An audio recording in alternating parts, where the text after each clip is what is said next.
for detention and the basis for detention. So, what is the law and what is the crime that I committed? Show to me now the legal basis for my being here. As apparently I was brought here not of my own volition. It's somebody else's. Kung hindi ibang tao, ikaw siguro, because this is your structure. So you have to answer now for the deprivation of liberty. YouTube General naman kayo. Alam na ba na hindi man lang siya na-serve kung anong kaso kung pinag-charge sa kanya ngayon? Hindi niya alam. No? Kahit na PI man lang. Alam na kung ang charge sa kanya nasa dyaryo lang. And then, hindi pa kayo na ano na ganito ginagawa natin. Sumusunod tayo sa isang entity na hindi na tayo membro. Nag-withdraw na tayo. And yet, sir, you are the Prosecutor General. Yes. You know how to exercise due process. Before you can even file charges, you have to file a complaint. We have to file a counter affidavit. Without doing those procedural process, here we are being issued a warrant of arrest, questionable warrant of arrest. Ano naman to, sir? Sir.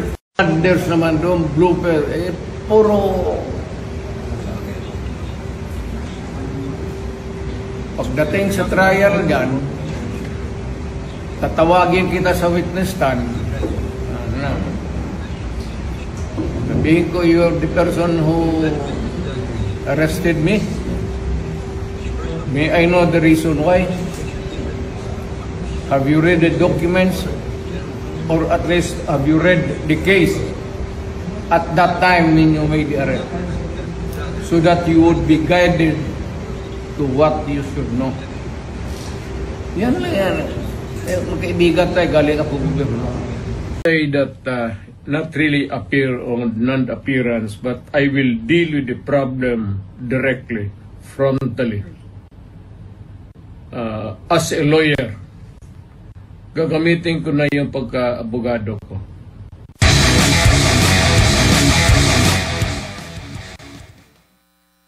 Unang-una, how are you po? Talagang gusto magtanong, kumusta po si President Duterte? Sa awa ng Diyos, okay ako. Wala nga. Okay, sir. Hindi na po ako magpaligoy-ligoy pa, sir. Nitong weekend, lalo na kahapon, kami hong nagulantang at nagpanik dahil dun sa balita. Ano po ba talaga ang nakarating sa inyo, sir? Meron daw po ba kayo talagang warrant of arrest? Ano po? Alam mo, ma'am, what is circulating in the city of Manila, it's almost the same that's being bruited around dito because of the communications. Very, as a matter of fact, it's almost instant. Ilang segundo lang. So, ang sabi ko, ma'am, is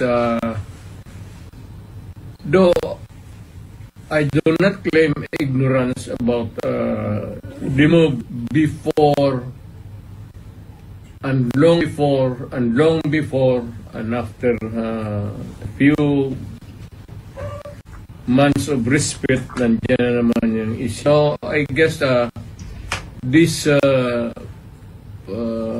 mga ano na ito, issues, I would call them, would hound me until the dying life.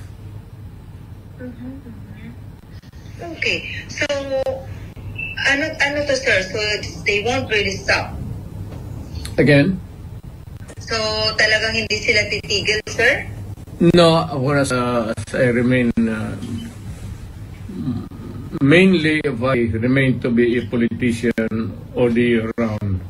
But it might simmer a little bit down the line Siguro pag hindi naman ako active.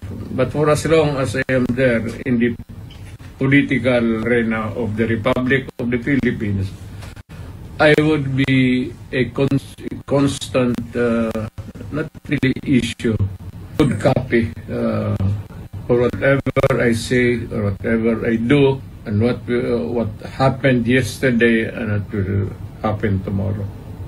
Alright. Gan okay. Sir, okay, sir, does this bother you, sir? Itong mga naglutangang information na meron ng warrant sa inyo? Warrant of arrest? Alam mo ma'am, sa totoo lang, I have been in politics for almost nearly 30 years. Been mayor, lahat ng klaseng issue. Firstly as vice mayor, congressman, then as president. Hindi ko naman siya nasabi minamaliit ko. Pagyayabang yan eh. But it's almost an day in, day out, month long, year after year. It's has become an irritation, really. Especially if patanda ka na and you still have to deal with the same questions and issues until now. Pero I take it as part of my political life. Kasi nandyan ay early on nagpasok ako sa gobyerno as a prosecutor that verily as early as ilang taon lang pumasok na ako sa politika. Okay. Sir, kung sakali nga po na meron at kayo ay pasoman po, will you appear? Again, ma'am. If ever na meron nga po talaga, kung talagang totoo nga itong warrant of arrest ng mga lumutang, kung sakaling meron nga talaga, what's your plan po? Will you appear kung sakaling ipasoman po kayo, sir? I would say that not really appear on non-appearance, but I will deal with the problem directly, frontally. As a lawyer, gagamitin ko na yung pagka-abogado ko. Okay, sir. So, suffice to say that you have been prepared for this po, Mr. President? For the longest time. For the longest time since, as far as I can remember, maaga ako nung ilang years early on, so that to be around siguro, put it lightly, mga first 5 years, first term, second term, nandyan na yan. So, I have learned to deal with the problem directly, frontally, and walang pasikot-sikot. Alright. I have been very frank all these years. Alright. Okay. Sir, aside from this po, sir, meron din pong i-final sa inyo sa DOJ na inciting to sedition. Unang-una, what's your take on this po, sir, na kayo po ay napailan ng ganito, sir? Is it the sedition ngayon? That's different, sir. Aside from ICC, sir, meron din po, di ba, sir, may final din po sa inyo na inciting sa DOJ? Inciting to sedition? Wala akong alam yan. Ngayon lang. Alam ko na may plano na idemanda ako, pero specifics, ngayon ko lang nalaman. Yun naman sa ICC, matagal na yun. Whatever course it might turn to, I am ready for it. Kasi dumaan ako sa trabaho ko, ma'am, as an appointed, elected official of the Republic. I do not, there no excuses to give. I offer no apology. I did what I did because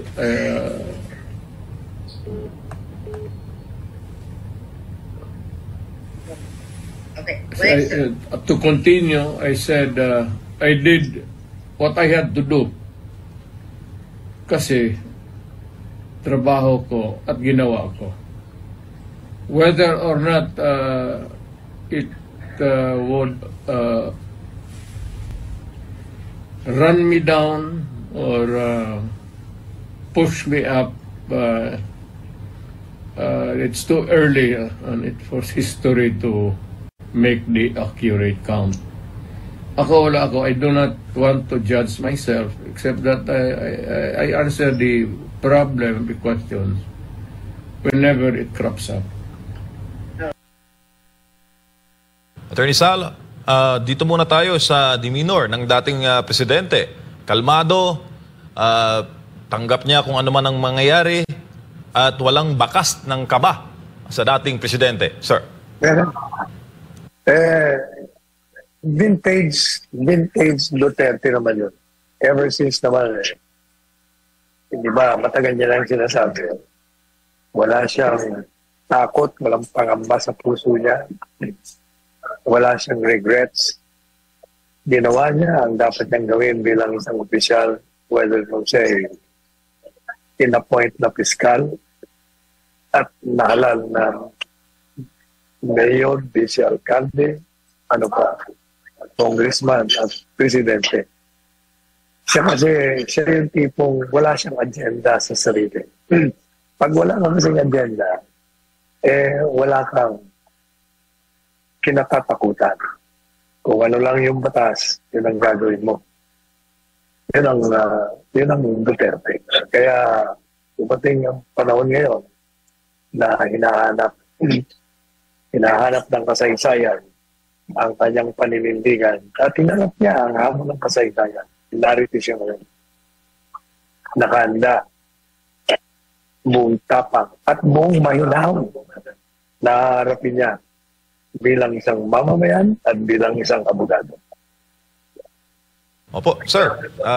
Binanggit niya rin na gagamitin niya yung kanyang years of experience as a lawyer and he will face the problem frontally bilang isang veterano ding abogado, sir. What are your thoughts about that?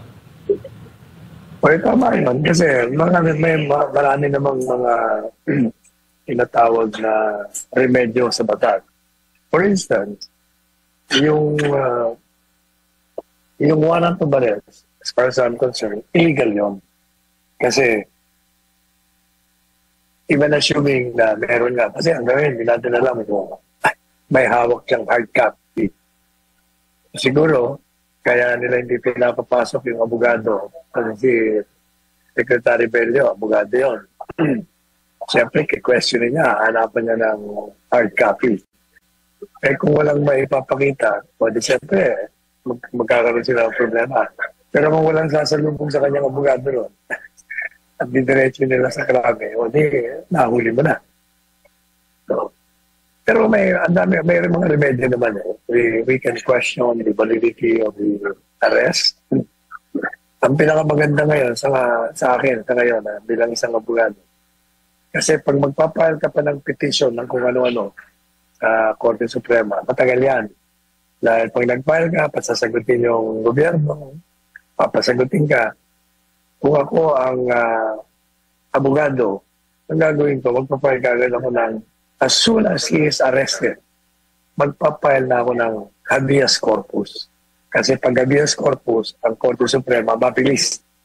Tatawagin ka agad ang mga pulis at sasabihin sa kanila, dalhin nyo dito si dating Presidente Duterte at ipaliwanag nyo sa amin anong batayan ninyo sa pag-a-arrest mo sa kanya. Sir, meron pong update, no? Kinumpirma ni Nicolas Torre na yung Interpol nga ay mag-i-execute ang arrest warrant kay former President Duterte sa NAIA Terminal 3 sa kanyang pagpunta, pabalik dito sa Pilipinas. Kumpirmado, sir. Si CIDG Chief Torre po mismo ang nag-update. Yung Interpol ay walang kapangyarihan na mag-aresto. Ang mag-aaresto kay dating Presidente Duterte ay ang pulis natin. Pulis natin na mag-aaresto. Kasi ang Interpol, ang trabaho lang yan ay mag-share ng informasyon, mag-facilitate. Sila magsasabi doon sa isang bansa na naghahanap sa isang pugante na naririyan, nandito. Ang mag-aaresto pa rin yung law enforcement ng bansa. In this particular case, ang mga pulis natin. Walang authority ang Interpol. At kung sinasabi nila na yun ang mag-i-enforce, hindi po pwede. Kasi, kumbaga, magiging ahente lamang sila ng principal ng ICC. Wala ang jurisdiction ng ICC. Kung walang jurisdiction ng ICC, paano magkakaroon ng jurisdiction yung ahente niya? Nako. Sir, dito po sa ating mga kababayan sa comment section, marami po ang mainit na ang ulo, no? Hindi sila makapaniwala na akala nila chismis lang, akala nila haka-haka lang o teorya. Mukhang matutuluyan nga ang pag-aresto ngayong araw kay former President Rodrigo Duterte. Sir, ang endpoint po nito kapag natuloy at nag-cause po ng kaguluhan dahil marami ang supporters ni PRD, siyempre may mga iba dyan possible na maggawa ng mga hakbang to express their support kay former President Duterte. Ano ang endpoint, Attorney Sal, na nakikita po ninyo sa mga nangyayari ngayon at mga current development? Pag nagkaisa ang taong bayan dyan, magkakaroon ulit tayo ng mga nakaraang ginawa ng bansang Pilipinas. Mamamaya, tandaan ninyo, nagkaroon tayo ng EDSA 1 kung saan ay tinanggal natin ng Pangulong Marcos Sr. And then nagkaroon naman tayo ng KERAP. Kung madaling sabi, hindi papayagan ng sambay ng Pilipino ang ginagawa nilang paglabag sa saligang batas. Sooner or later, they will stand up and do something about it. At gaya ng sinabi ko paulit-ulit na, pag hindi naging maayos ang paghawak nila sa sitwasyon ngayon, magkakaroon tayo ng panibagong political upheaval dito sa ating bansa. Attorney, may ibang anggulo naman tayo nakukuha mula mismo sa mga taong malalapit kay former President Duterte. Ang sabi naman, may posibilidad na walang warrant, pero red notice lang daw ang i-issue ng Interpol. Anong masasabi mo dito, sir? Kaya na sinabi ko, yung Interpol ay walang kapangyarihan yan. Kung sinasabi nila na yan ay enforcement agency ng ICC, ay ang ICC nga walang jurisdiction. Kung yan ay agent naman ng ICC, paano magkakaroon ng kapangyarihan yan? Kaya nga red notice lang, parang pinapasabihan lang na ikaw ay akusado nga, kailangan humarap ka dun sa kaso. Wala silang kapangyarihan. Kaya hindi ba paulit-ulit ko lang sinasabi, any government action that will lead to the cooperation of the present government leading to the arrest of a Filipino citizen on the basis of a warrant of arrest illegally issued by a foreign institution will be criminally and administratively liable. At kung ang presidente ng bansa nito nag-utos ng isang illegal na order, yan ay impeachable ground. Pwede siyang tanggalin sa posisyon at managot. Ang update natin, Attorney Sal, tinananggalan ng pass si Senator Bongo, pati ang kanyang doktor, para makita ng personal ang dating presidente sa NAIA Terminal 3 at ang ilan sa kanyang mga close aide ay hindi rin makapasok. Ang update, kumpirmado na andyan ang presensya ng Interpol, sinasabi na may arrest warrant o red notice ang isisilbi. Attorney Sal, panahon po ngayon ng eleksyon, no? At ang taong bayan ay nakatutok sa crucial na mga development ngayon sa politika. Anong epekto nito, sir, sa kampanya ng administrasyon? Sabi ko nga, kung hindi maayos ang paghawak ninyo dyan, kung makita ng taong bayan, ang lantarang paglabag nila sa karapatan ng dating Pangulong Duterte, ay talagang malaki ang problema nila.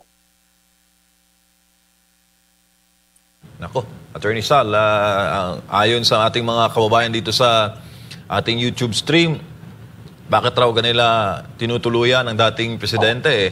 Wala naman daw itong kasalanan at ang ginawa nito ay para sa bayan. Malaman natin din ang update dahil may live po si former NICA Chief Alex Paul Monteagudo at kausap po ni former Executive Secretary ng Duterte Administration. Hello, Ermina. Si General Torre. No? Malaman natin at i-feed natin, Attorney Sal, ang video na ito. Pero sa ating mga kababayan sa Davao na nagpapadala po ng mensahe, talagang nagkukuyos sa galit, Attorney. Panoorin po natin itong interaksyon ni former ES Mejaldea at ni CIDG Chief Torre. Walang wala.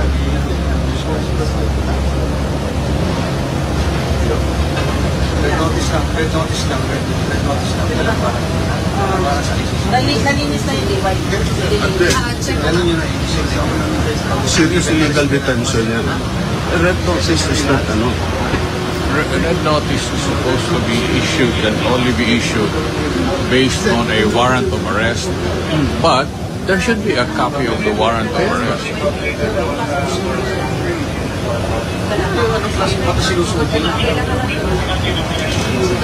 They can start using it. They can start using it. Nakalak din yun. What do you mean? Nakalak din yun. No, they can. Naririnig po natin ang paliwanag ni former NICA Chief Alex Paul Monteagudo. At basahin ko lamang po itong kung ano po ang ibig sabihin ng red notice. Doon napaliwanag nun po Attorney Sal kanina, bigyan lang po natin ng diin. Sabi dito, ang red notice ay isang global na abiso na inilalabas para humiling ng pansamantalang pag-aresto sa isang kriminal na hinahanap sa isang bansa na kasapi po ng Interpol. Mahalagang detalye ng red notice, hindi ito isang international arrest warrant. Hindi automatikong nangangahulugan na maaaresto ang isang individual, kung hindi isang alerto lamang sa isang bansa upang tulungan ang naghahanap sa estado. Batay sa batas ng bansang humihiling, ang isang bansa po ay nagre-rekomenda ng red notice at ito ay dapat may kaakibat na legal na batayan, gaya po ng arrest warrant. Ang layunin upang matulungan po ang otoridad sa iba't ibang mga bansa na matuntun at kung kinakailangan pansamantala na arestuhin yung hinahanap habang naghihintay po ng extradition. Ang Interpol ay walang kapangyarihang magpataw ng hatol o mag-utos ng pag-aresto. Ito ay nagsisilbi lamang bilang tagapamagitan ng impormasyon sa mga bansang kasapi nito. Attorney Sal.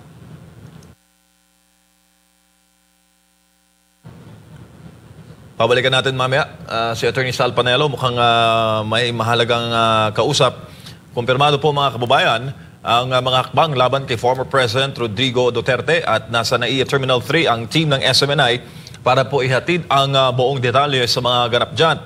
Nandun si General Torre ng CIDG, nandun din si former PNP Chief, current PNP Chief Marbil, nandun si former ES Mejaldea, nakikita natin sa ating screen ang isa sa mga abogado ni PRD, si Attorney Delgra, former LTFRB Chairman, si Senator Bongo ay nagsabi kanina na tinanggal sila ng access o ng passes para makita ng personal ang dating presidente, maging si former Labor Secretary at Attorney Bebot Bello ay narin din. Ayon sa mga malalapit na personalidad kay dating Presidente Duterte, ang natanggap nila impormasyon, walang warrant, pero Interpol daw po ang magsisilbi laban sa dating Presidente at red notice daw po ang isisilbi. Kaya makikita natin ang update at nag-live po si former NICA Chief Alex Paul Monteagudo at nagsasabi siya na